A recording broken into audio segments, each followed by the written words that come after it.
Renee, you're an attorney, author, speaker, podcast host.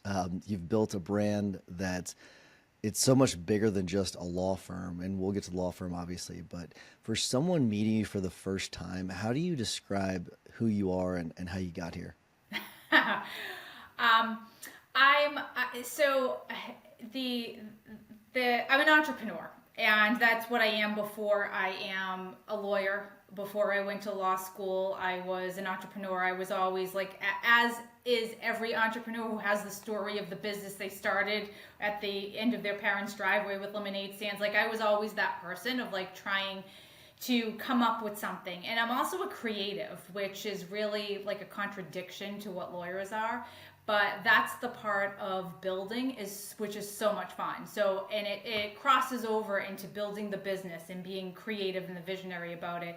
And writing the books where obviously there's a creative element. And then speaking, it's that infusing that creativity. So that's what lights me up is meshing those parts of myself that are a little bit unexpected and what people don't really typically see in lawyers in the sense of doing all of the other things, because I also get bored easily. Like if I don't have something going or something in the fire, I'm like, all right, well now what? Like it's stagnation. It scares me.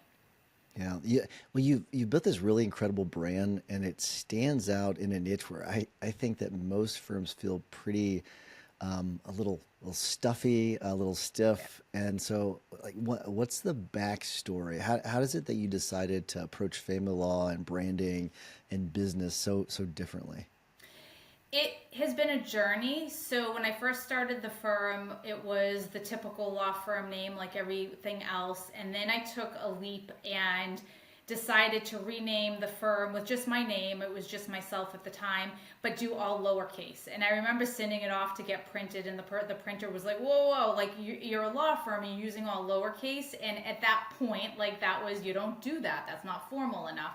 And so I liked to sort of test like what can I do that's going to make the business and what I do stand out. So there's that side of me that is always thinking about like what's the perception that if someone picks up the phone or Google's online, like what are they seeing that's going to make them pick up the phone and call our firm rather than somebody else's firm. And it's like looking for that creative edge, looking to be a little bit different. And I think that's just a through line with everything I've ever done and who I am. It's like, how can I just be a little bit different? And at one point, that actually held me back, because it's like you don't want to be too different, right? Because then people talk, and it's like if you're too different, are you going to be taken seriously? And once I sort of dropped that fear thought process behind like different is actually good, it's a catalyst for growth, and it's actually the thing that's really the differentiator, is when I leaned into it even more. And now looking at it like, okay, what can I do that's even pushing the envelope just a little bit more. And that came back to, it's so funny because in this time and day and age, everything's, people are looking for automation and they're looking to make things easy and Zoom and virtual and all that. And I thought, I'm like, what if we went back to the roots of what people want, and it's connection. And so we can bring in all the technology and do all of the virtual things, but at the end of the day, especially in a family law practice, people want connection. So it's how can we make our clients feel important, feel like they're our only client, connect with them? What level of service can we offer that they will never get in any other law firm, because we're treating it as if they're walking into a spa or they're walking into some high-end boutique or hotel where there's this attention to detail that they would never expect from a law firm. So we're constantly looking at like how do we shake things up. Yeah, it reminds me of the quote by Sally Hogshead, different is better than better. Yeah. It's more of her catchphrase at this point. I don't even call it a quote. It's really a catchphrase. And all you have to do is you look at your I've got your website over here. Happy Even After Family Law is a pretty incredible name. It's really great because it hits the nail on the head. And I wonder what was the process for coming up with that name? Is it something that just hit you, or did you hire a firm to go through that process? I'm just really curious how you came up with that name. So it first started as a podcast, and we were Bauer Law Group. That was like, typical law firm name. And I knew I wanted to start a podcast. So it was like, what was the name of a good podcast? I worked with a company called Brand Builders back in 2020 that helped entrepreneurs and business owners really work on their personal brand, and that crossed over into what it did to the business. So I was working with a brand strategist specifically for the podcast and building a platform and trying to elevate a speaking career and starting to pitch a book. So the thought was never to take Happy Even After and have it be part of the brick and mortar business. So working with her, we came up with the name together by trying to figure out what is it what people want? Why are they coming to me? And it's like the title test. It's like you want to it's like a book title too. It's like people are drawn to the thing that they actually want. And I'm like, well, they want to be happy. And if they're coming to a divorce attorney, they're not. And they thought they were getting their happy ever after. And it turns out it doesn't look like that anymore. And it's reinvented. And it was just just a session of brainstorming and spitting out different ideas and different names. And then we just hit it with Happy Even After. And that was the podcast. And probably about 6 months after I launched the podcast, I'm like, why am I not calling the firm this? Like, it seemed like it was so obvious to me. And then I thought, oh my God, I have to rename the firm, the letterhead, the signage, all the things and the expense with it. And I was just like, I just felt it in my gut. I'm like, I just have to like go in and do this and put the investment into that rebrand. And it's so funny because when I launched with it, I had two schools of people. I had some old time lawyers who were like, that's the stupidest name ever, making fun of it. And then we have clients who call and say, I call because of the name of your firm. And so you still have those people who are like, well, what kind of name is that? That's a little silly. And I just kind of sit back and laugh because I'm like, you're still, you have a solo of one, and like you don't get to criticize me unless you're like actually in that arena. There's a quote about that arena, doing the work and trying to build and grow and scale. Because for me, it wasn't just a practice. This is a business. And how are we going to turn this thing into a business that's more than just me as a solo? How difficult was it of a decision to go, instead of saying happily even after, to happy even after? That one was pretty easy because everyone gets the you live happily ever after, like that's pretty typical. And I was thinking of it from a trademark perspective too, and did a little bit of research, and no one had used that term at that point. Like, I did a deep dive on Google and there wasn't anything out there. Now we've had some infringements on it. So I was really quick to like, okay, we can trademark Happy Even After. We got the trademark. Can't get the trademark for Happily Ever After, so similar, but I mean, it was that small distinction that said that's the brand, because it's just everyone recognizes that other term, but this is just a little bit different enough for us to be able to leverage that and stand out as that independent, trademarked tagline. I'd be really curious to hear some of the things, the branding lessons that you learned from the company that you worked with that maybe some other law firms could benefit from. So one of the biggest things was, before I started that journey, I operated from a place of, you show up as a professional, you keep the act as what one would expect as a lawyer to act, and dress the part and speak the speak and all of that. And what that organization allowed me to do was break down some of that a little bit and become a little bit vulnerable as we dug into like the why, like who am I talking to? Why am I doing the work? Why is it important to me? And as we started to do that work, I'm twice divorced. That was the hardest thing I've ever gone through. The shame, the guilt, like there was so much emotional attachment to that I kept buried because I thought it was unprofessional to talk about it. So the process of building this brand was that if I want to build a brand that people connect with, I actually have to share my story. I have to talk about the thing that's really, really hard for me to talk about in public, and because that's what people connect with. And so as I started putting power to those words and speaking them, I started to get really comfortable talking about, here's the thing where I was my most broken self, because the people who come through my doors as divorce clients are usually, that's where they are in their life. And so using that personal story to connect with people, which I thought would actually reflect as being unprofessional, was the differentiator between someone hiring or not, or calling or not. Because I have people all the time reach out and said, I see what you post online. Your story is inspirational. I listened to this podcast where you talked openly about how hard of a time that was, and I thought you had it all together. And I'm like, guess what? I don't. I don't. I'm figuring it out. And you know what? You can too. You can figure out even if you didn't expect that plot twist of a divorce. So it's really using that emotional part of my story to promote and build the business, which I've always kept them so separate for so many years. How do you like? What's the dividing line? Where do you draw the line when it comes to this thing's okay to share, this thing's not okay to share? I mean, it's a good question on social, right? Because like everything feels like an open book. Like, listen, you see what I want you to see. Like that's the side of it. So anyone who thinks that someone's totally opening up their full story to everyone, like there's things that are sacred. And it's funny because when I started this journey, my now husband sat down and we had a conversation, because he was like, I'm really uncomfortable with this. Like, I'm really private. I'm uncomfortable with you sharing and being so open. And we had to work through that and talk about like, okay, what's okay to share, what's not okay to share.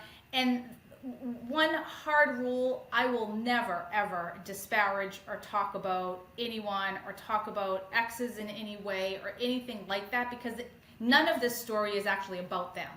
It's always about the growth that happens after that. My husband, who was so uncomfortable, now is just like, he's just totally accepted and adopted it and thinks it's a hoot. But so much of that still is like, I'm going to talk about my divorces. I'm going to talk about the hard. I'm going to talk about the pain and the growth from it and the pivot, and all of that.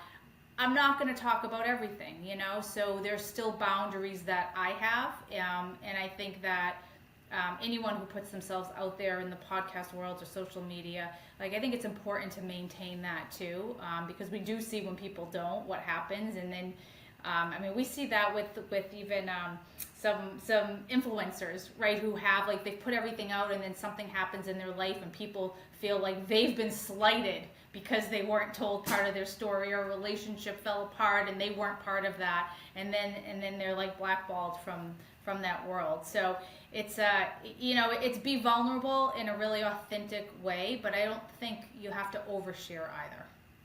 When you were working with this marketing company or the branding company, do they help you develop which stories that would be maybe have the most impact? No.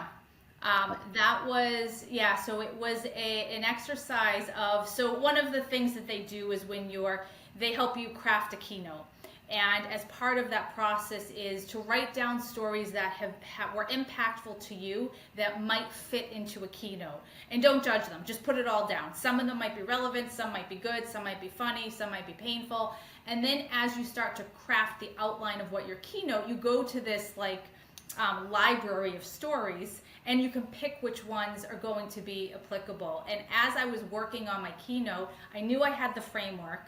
I didn't know what story I was going to tell, and actually the one that I pulled out to tell was the one that I never thought in a million years I would ever speak on stage. And the first time I ever did, I'm like, I can't believe I'm going up there to do this. And every time before I speak, I say the same thing. I'm like, I can't believe I'm going to share this story, and maybe I should change it. And my husband always says, you cannot change this story. You have to tell it just the way it is. And I never regret it, because sometimes I'm like, it might not be appropriate for the corporate audience or whatever, but it's like that fit. So they were my true stories. I curated a library of them, and then when I was writing my book, I was able to go back into there and decide which other stories would fit into that. So they really didn't help pull out the stories. They just encouraged you to use your own personal stories in order to really lock that keynote in and connect with people on a really authentic way. Because you could just go in there and teach a framework and everyone's going to go like yawn, like, okay, I'm not going to remember a damn thing from that. But when you start saying something to somebody and you see them crying, or you see like then you know you're making a connection, and that's the thing that people remember is how you made them feel. All right, you know what my question is going to be probably. What was the story? I will not do it on air. Okay, all right. No, so I mean, it was an extremely painful, I'll give you the highlight version. Extremely painful moment where I was in my second marriage. I was in Paris, in the most beautiful city in the world, and my ex approached me after I asked him for some money to light a candle because he was holding all of the money. And he turned around, and in a very quiet place, if you've ever been to Notre Dame, you're walking around, everyone's whispering.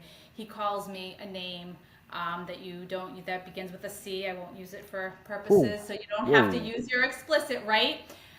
So in my talk, I just flat out share that version of it, and I don't hold back from what that is. And every time I do it, you hear the unified gasp from the audience as I kind of set the story up. But it happened, and it's been to have an impact because the background of that is, on its face, my life was perfect. I had everything: the successful career, the business, everything looked like it was really, really good. But behind closed doors, I was broken, and I was slowly being torn down day by day by day. And that was the moment for me that I knew I had to make a major decision. No matter how painful it was, no matter how much shame I had to make that decision, because I would not recognize myself a year from now if I stayed in that. People ask, do you have a moment? Well, that was the moment for me. So that's the story. So I've shared that story in front of my parents, who never knew that happened, and and I've shared it in front of corporations, and most people don't expect that from what is supposed to be a motivational speaker. But after I share that, I have people come back and say, you reclaimed that word, or you shared that, and it triggered something in them and made them have an emotional reaction. So it's like a story that once I had so much shame about, and I never wanted to tell anyone, because it was like, how did I get here? And I use it to actually bring people in and connect with them in an audience. Yeah, I love that. I love how you've kind of owned that story. That's really good. So thanks for sharing. Of course. Not to put you on the spot too much, but Yeah, you did. yeah. It's So okay. there's this quote. So Becca has pulled some quotes for me, and I find this one really interesting. And you say, "I love failing because it's an opportunity for growth." And that's not something you hear from the vast majority of people. That's definitely not something you hear from a lot of successful attorneys or business owners, because they kind of want to put that best foot forward. So I wonder where did that mindset come from for you? Um, I think I've failed enough and have made enough mistakes, and when you get used to having the no's or the rejections or having something not work, it becomes easier to pick up and move on from that. My book is one of those examples, because I'm a writer to my core, and I wanted to traditionally publish my book. And if anyone has ever done that, you have to get a literary agent before they go and pitch it to publishers. And I had 113 rejections from literary agents before I got the one yes. And so I got so used to the no that it just became it was like, all right, another no, delete, delete, delete. And like by the time you get to 75, it doesn't even faze you anymore. But it was like I knew to my core that this was the thing that I wanted, and I was not going to let go of that. Going through those divorces was like, okay, there's failure in those relationships.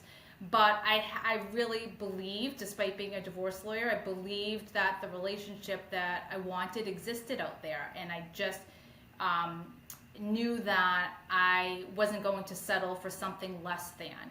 And so it was like, let me pick myself up, dust myself off, and keep going. Because what other choice do you have? You give up, you give in, you say, you be a victim, you become bitter, you become resentful. Like, what choice do you have if something doesn't work than to keep going?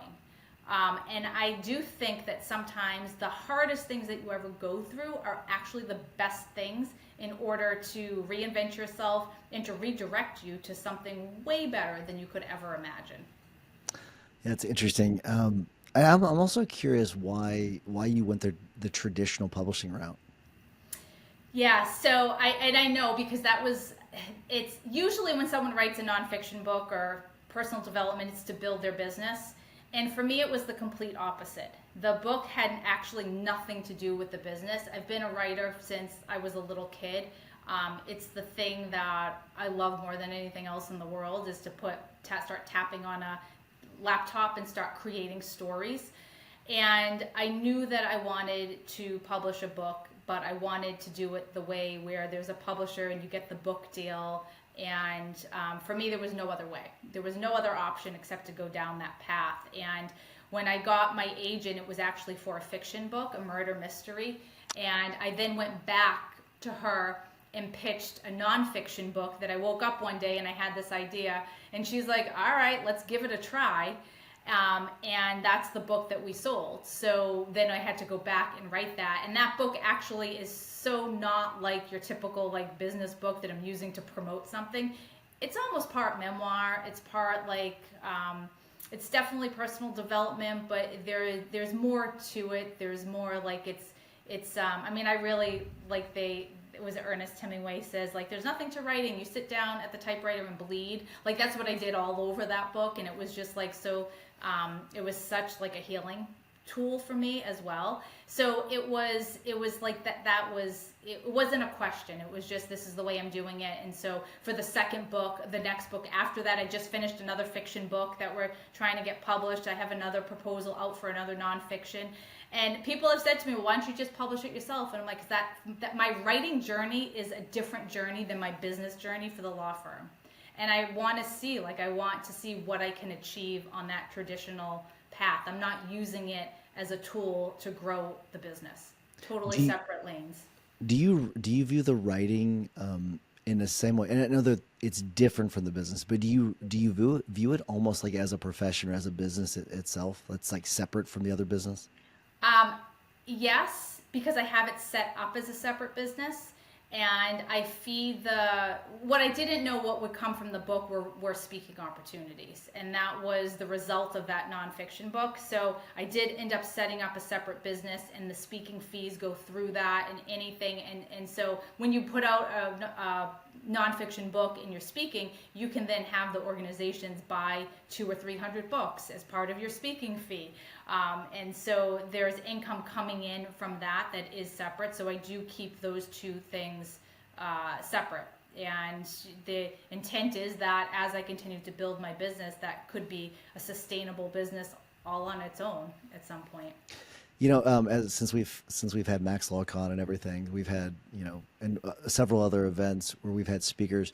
That is one of the things where sometimes they'll ask us to buy the books, and I wonder, and I actually like the idea because it gives all the guests or the attendees a book and everything. But is there another? I mean, other than getting your book out there and selling more books, is there some other incentive or benefit of doing it that way as opposed to you just getting the money? So for me, my book journey is a long game, because getting that first book deal, I mean, the royalties the advance was so small, but it wasn't about that. It was about, in order to get that next level. So ideally, in my perfect world, like I make the New York Times bestseller list, right? Then the next book becomes really easy to pitch, and they give you that much bigger advance because you've already sold X amount. And when you self-publish, you can't hit those lists. It's not, you can kind of buy your way onto some of the other lists, but like the big ones, you're never going to get on. So I was using my nonfiction, She Who Wins, as a launch pad for the next one, and then the next one after that. And so like I look at that as, it's not even about that book, it's about making money on that book. It's about the springboard for us to sell the other one. So with the one that we're pitching right now, the goal is to get a big publisher to pick it up, and we can go back and say, hey, this book that was published in 2023 is this publishing company's best-selling book right now. And so the next publisher could then say, well, look at what happened when she published under a smaller imprint, and what if now we put some marketing dollars behind this? Now what can happen, if we push this? And so that's really the goal, is not just to sell the books. Like, I'm looking at that as a whole side. Again, the entrepreneur, it's the whole side thing, as my creative side is another whole separate business, and that's part of it. I do find it interesting that when it comes to your speaking and your book and the firm, it really centers around storytelling. And I'm curious, how did you learn that skill? I think it definitely not law school. I mean, I'll never forget being in law school and being in the writing class and getting a C in that class, because they Ooh, that told probably me had to that, make you mad. That was probably, right? yeah. They told me that I wasn't writing to the form that they taught, and I was like, but it's so boring. It was like they were like stripping the creativity from you by the format that you were supposed to write in. But my mother actually was packing up boxes and gave me stuff that I wrote and poems and all that from when I was a little kid. And so I've always been a storyteller. Like, I've always been like living inside my head as to like, what can I imagine? Like, I'm the person who sits there at the airport and like makes up stories as people walk by, and like I'm thinking like, why are they here and how are they interacting? Like, it's just the way my brain works. And so it was very natural to use stories, regardless of on stage or in books or with clients or with the business, and even storytelling the vision of the business. I mean, it just became very, very natural. And I think my instinct early on was to separate the two, because it was like, the business is the business and you have to keep it all business-like. And I was missing something. And the minute I intersected and started connecting them was when really everything took off. How do you keep it consistent when it comes from a storytelling and a branding standpoint between all aspects of your overall brand? I am curious, because you have your speaking part, the book part, and then you've got like you came on here to talk. You've got the firm, and I wonder, how are you able to keep all of the branding so consistent? It's all related. They're not separate. Like, at one point, like I had mentioned, the podcast was a different name as the business, and they were very separate, and so the branding was different. And then when I realized I can merge them all together, it's all the same message. It's go after whatever it is you want. Like, push through the fear. Don't be afraid of getting rejected. I mean, that works in our personal lives, our professional lives, our business lives. Like, that, and a lot of my audience are women, and who are, whether it's corporate or whether they're a women empowerment event, they have similar struggles, whether it might be in their relationship or the asking for the raise or starting their own business. Like, it's fear, it's uncertainty. Like, it's not about the divorce, it's about the underlying things underneath that and the emotion.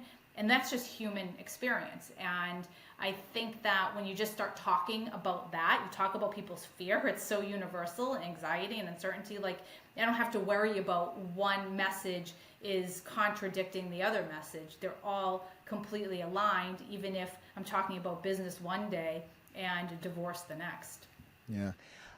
It makes me wonder. So family law is very litigation heavy. And how do you make sure that your brand is consistent from like everything that we're seeing, right? Like outside, public, like you got the speaking part of it, the marketing, all that. When you step into a courtroom, is that part of the brand, or is that something different? It depends, because if we get to, there's a big part of my practice that's mediation and helping people to let go of the small stuff. Like, let's get you divorced and not fight over the lamp. Like, that's sort of the consistency of moving on and moving forward and not looking back. But there are times as lawyers you have to litigate, and that skill set and what I have to do there is it's still on brand, because it's still fighting and speaking up and speaking out for what the client is, their position, and what they think is right and what they think they're entitled to. I'm not one who over litigates or takes things to trial just because. It's really the last step, the last, end of the road. And usually there's a valid reason for it. And because somebody is being mistreated or funds are being hidden and not fully disclosed, and we've uncovered assets, and they need a voice. And we end up in the courtroom because of that. So I think it's still very much on brand about just speaking up and out and being true and advocating for yourself, your life, your happiness, your success, and all of that. I want to shift gears a little bit. I want to talk about speaking and specifically, if people want to get into speaking, how would you recommend that they dip their toe in it to the point where they could start to get their foot in the door and then eventually start getting on bigger stages? Just say yes to everything. So I start with the chambers. Like, your local chambers are the easiest way to start standing up in front of a group of people and start sharing your message. And I joined all of the local chambers and then offered, like, hey, do you want to put on a seminar about this? Our local bar association, hey, do you want? And I just started doing that. And I was told you should be doing hundreds of freebies before you then start asking for fees. Like, you have to really craft your message. It's like every speaking engagement is an opportunity to refine and get better at it, and just start connecting with people. Like, so much of the speaking world is relationships, and it's having these networking relationships and coffees, and you never know what comes from that. And then I've done a lot of free speaking, and sometimes I'll just trade speaking for books, and they'll get a sponsor to buy books, and I'll say yes, I will happily show up, because I'm thinking to myself, well, I get to use the credibility to say I spoke at such and such a conference and there were 300 people in the room, and then I get the clips from it, your speaking assets, which people want to see that before they put you on stage, and you can use it for the next one. But there's always somebody in the room who will approach you after and say, hey, I have something else, will you come speak? And that's usually, I don't do a ton, or if any, quite frankly, marketing or anything like formal pursuit of speaking opportunities. I'm not part of a speakers bureau or anything. I just say yes to every opportunity, which always leads to the next and the next and the next. So you just start doing it. You want to get some really good footage, for sure, speaking.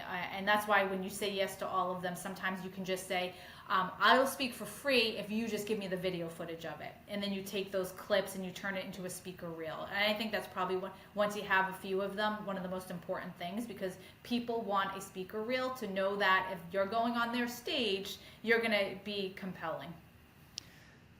And I don't know if you have an answer to this, but I'm curious. Do you think that speaking is good to lead to more speaking, or do you think speaking is good to drive business for the firm? So I think speaking leads to more speaking. I think the secondary benefit is it drives business to the firm. We always pick up clients from the speaking, but I don't do the speaking to drive business. I do the speaking because I love it, and it's that other creative lane, and it brings me joy and fulfillment, and I love the connection that happens in those rooms. So there's always that benefit where we absolutely get people and clients who call up soon after that. But you have to love it. Like, you have to want to be a speaker, love it, or willing to work on the craft of it, are willing to mess up, or willing to spend a ton of time writing your keynote. And not just like, you can't just get up there. Some of the best speakers that you see have spent hundreds of hours on that same keynote, refining it, spending the time watching other speakers. Like, there's so much time in it. So if you don't love it, I think that's going to come across on stage. There's tons of ways to build your business. If that's not the one that feels good to you, then don't do that. Like, I feel that the same way about books too. Like, it makes me crazy when people just put out just books just because, and they think, like, if you don't love writing and that process, there's lots of other ways that you can build your business. You have to do something that brings you joy. Yeah, I think it's a really good point. The speaking part of it, I kind of view it almost like kind of like a comedian has a stand-up bit, Yeah. right? Like so they've got like their hour that they, and I'm talking about more like the big time ones, like they've got an hour of stage time and they've got to keep developing that. But once they've kind of exhausted that, they've got to create a new one. Is it similar to that when it comes to speaking? Yeah, so it's funny because a lot of speakers will rinse and repeat the same thing over and over and over again, and they'll use that for years. Like you can get a ton of leverage out of that same talk. You're not supposed to be actually coming up with a new talk after every gig. You're supposed to be sticking to that same one and then refining that so that you're speaking to the people who are sitting in that audience, and you can pull in pieces of, if you're talking to the insurance industry, you're going to pull in things that they'll connect with about that, but the messaging should be the same and that overall piece of it. And I have one keynote. I'll do like trainings and change things up there, but in terms of like the keynote, I have one that I keep refining. It's not ready. It is so far from perfect. Like it's not ready for me to push it aside and do another one. At some point there'll be another one, but it's not. It's like I feel like there's just so much more opportunity still within that one, and I know it works, and I know that it creates a feeling in people in the audience because I hear from them after I see them. And so why would I change that up just because I'm bored with it, right? Like because there's always that risk. I'm like, I'm kind of sick of this one. Let me do something else. But if for professional speakers, and I have some friends who are, yeah, they're going to change theirs up because they're hoping to get the call up for another event, and someone says, "I want you back, but you need new material." And I think that's probably the difference between that professional speaker that's their bread and butter and that's all they do versus someone like me that I do that as part of all the other stuff that I do. Yeah. For people that are sitting down, they're going to write the first draft, right, of their presentation or speech or however you want to call it. What is some advice you can give to them so they can sort of skip a few steps maybe to get that best first draft? What's some advice you have? You have to think about what you want to teach. So in any key, good keynote, the same keynote can be 20 minutes to a half hour to 50 minutes to more than that, and you're layering in other stories and other pieces to it. But the main part of that is, what are you teaching? And how are you going to give them something to remember on the other side? So there's always a framework. If you look at any book that does really well, there's a framework built into that. So you can kind of build it backwards. It's what is the thing that you want to leave people with, and what does that framework look like?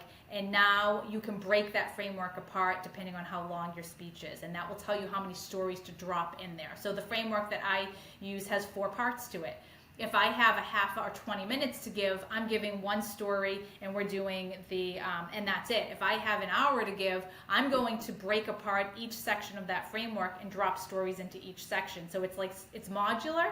And so that's where you're constantly playing like Tetris with plug and play with it. So I'd start with that first because the story part's easy. Start with what is it that you want to teach somebody to be a thought leader, because you have to come out with something new and not just get up there and just tell stories. It has to tie into something that has a bigger overarching meaning, and watch other really good keynote speakers on how they do it.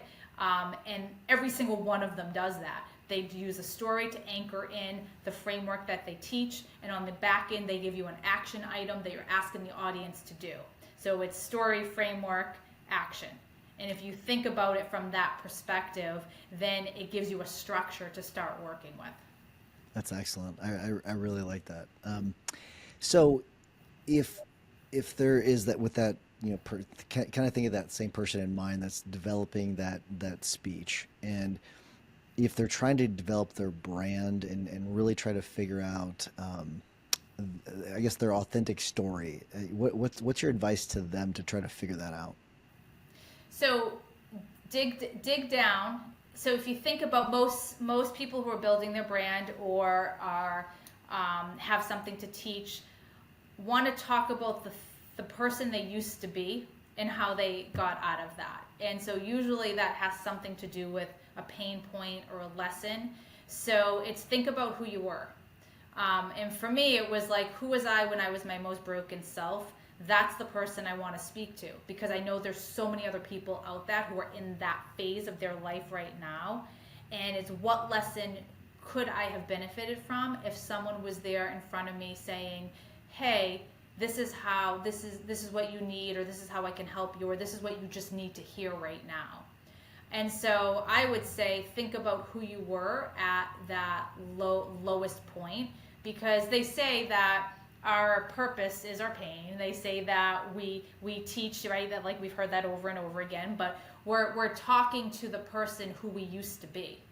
And if you think about it from that perspective, that's going to give you the material. So for me, so much of my story had to do with that really, really bad toxic relationship, and so much stemmed from that. So of course, when I started speaking, I had to go to that point. I had to like start there, because it was a complete contradiction of who people think I am or thought I was. Like, of course, that was the point that I had to start. And kind of strip away all of that perception, and like, okay, this is who I used to be. And I know clients come to me every single day and they're exactly at that same point. So what is it that I can teach them to help them move past that? I love that. Before I get to my last question or two, if people want to reach out to you and either get in touch with you, buy your book, ask you to come speak, just ask you questions, what's the best way of getting a hold of you? Yeah, they can go to familylawyerct.com and they can connect with me there. I love it. Very good stuff. So I want to ask you a little bit about a quote, another quote, and you said, "Don't tell me something should be done a certain way. Challenge accepted." So tell me about that. I'm very curious about that. Oh, that one, oh my God, that's my favorite. I love when someone tells me something can't be done, or they disagree with something because it hasn't been done before. Um, I that's how I think of anything. That's anytime we do something in the firm that's marketing, that's different, that's and someone says, "Do we really want to do that?" And I'm like, "Okay, let me roll up my sleeves here and let me tell you all the reasons why we do." And so that I I love when something feels so, I mean, this is like just maybe me personally, but I love when something feels so hard that I want to just see what I'm made of. I'm like, can I do this? And maybe I can't. And maybe that's the lesson. That's fine. But I also want to know, like, all right, let me see, like, let me see what I'm capable of. And a good example of this is a few years back, my son had started lifting weights, and he's like, let's do a powerlifting meet. And I'm like, ugh, I don't want to do a powerlifting meet, but I'm like, when your teenager asks you to do something and you're going to get more time with them, I'm like, okay, I'm in, let's do this. And that was the mentality. I'm like, let's see what I'm made of. And I never expected that journey to land where it was, and I ended up breaking state records for my age and all of that. And then that was the end of it. And it was so funny because I did it. I got the awards and all that. And then people were like, are you doing another one? I'm like, no. I'm like, I just wanted to see if I could. It doesn't mean I want to continue doing it. And so sometimes the journey is really, really fun. And it doesn't mean you have to continue or be perfect at it or not give it up on the other side. And like that was actually the whole reason why I started speaking too, because quite frankly, it terrified me. And the thought of going on stage and speaking in front of people like gave me anxiety. And so I'm like, all right, I want to see if I can do it, because it is like, I've done it a few times in small groups. I'm like, I want to see if I can go on a bigger stage and see what happens. And I did it a couple times, and I'm like, I didn't die. I'm like, okay, maybe I want to try this again. And each time it's like I get so nervous, and I still do. And I thought that I would do it and be done, and then I realized like that's something that I did and I want to continue to do. So sometimes it's just the challenge of let's see what happens. What advice do you have for people that maybe are a little hesitant? Like, so you were worried about doing the weights, and so which I completely understand, but you got a massive benefit out of actually doing it, and the speaking you were afraid of, but you've gotten a massive benefit. So it's like all these unexpected outcomes because you sort of stepped outside of your comfort zone. So what is your advice to attorneys that are in that same boat where they're uncomfortable stepping outside of that comfort zone to help encourage them do that? So the question I would kick back to them is, what are you afraid of? Failing? Okay, so that's not a good enough. In my book, that's not a good enough excuse to not do it. And what if it actually works out? And isn't that enough of a reason to go for it? Because I think for lawyers, for entrepreneurs, business owners, like we're gonna fail. Like there's no doubt it's going to happen. You're gonna fall on your face. You're gonna make mistakes. Like it's going to happen. But it's that the more you do things like that, at some point something's going to work, right? There has to be success somewhere. And so, but if you never do the things, you're never going to get that one time it did work.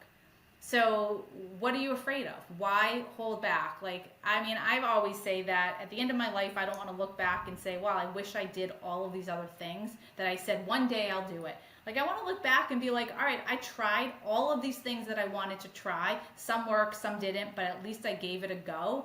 And knowing that I lived a fulfilled life and didn't hold back. I mean, we only have one to live, right? So we might as well go for it.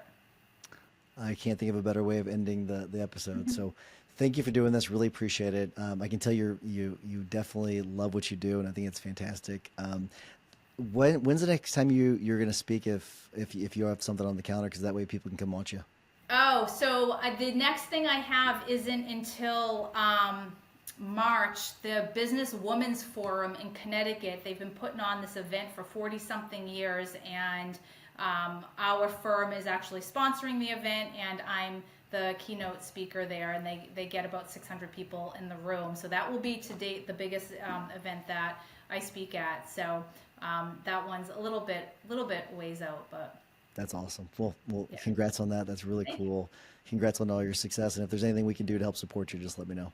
Of course. Thanks for having me. You bet. Thanks, Renee. Appreciate it.